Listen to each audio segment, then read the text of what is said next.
Hi, my name is Michelle Fioretti, and for my creative integrative project, I've decided to draw a reflection of a quote said by Dr. Martin Luther King. The quote says, "Whenever men and women straighten their backs up, they are going somewhere because a man can't ride your back unless it's bent." I would like to start this out with a disclaimer that I am by no means an artist, but reading this quote put great imagery into my mind, so I wanted to replicate that in some form of a drawing. We have learned about many famous movements led by the greatest activists who would peacefully fight for equality and their freedom. Martin Luther King is one of those activists who led with peace, love, and tranquility. He became the voice of justice and transformation.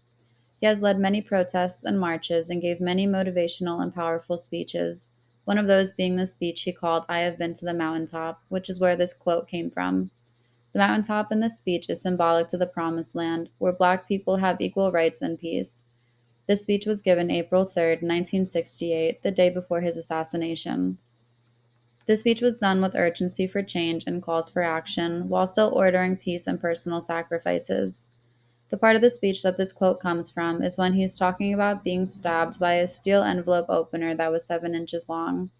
When he was rushed to the hospital, he was told that the stab wound was so close to his heart that if he had sneezed, he would have died. The beginning of the next few sentences within the speech open with "if I had sneezed," then would follow with difficult accomplishments he would have missed because he would have died.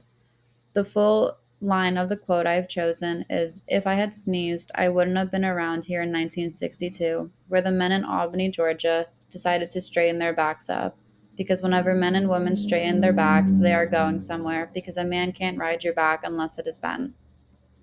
The quote I have chosen is a metaphor for self respect and resistance to oppression, but I feel as if the quote is very literal too, as depicted in the drawing I've created. Within the drawing, I began with a person whose back is very bent, with another person sitting upon him. The person that is riding their back is also holding onto a rope that is attached to the collar of the person bent over. This signifies the control that the man on top has and the lack of control from the man on the bottom. The second half of the drawing shows the man straightening his back and walking away, gaining control of himself, whereas the other man who was on his back is falling to the floor, still holding onto the ropes that were once in control.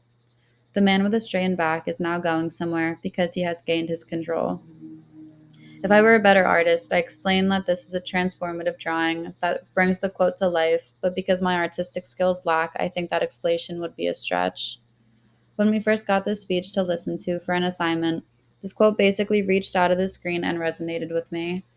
Part of the assignment was to pick a quote and explain why it may be holding significance to us. For my personal connection to the quote, the man riding the back is symbolic to the pressures and uncertainties of what the future holds.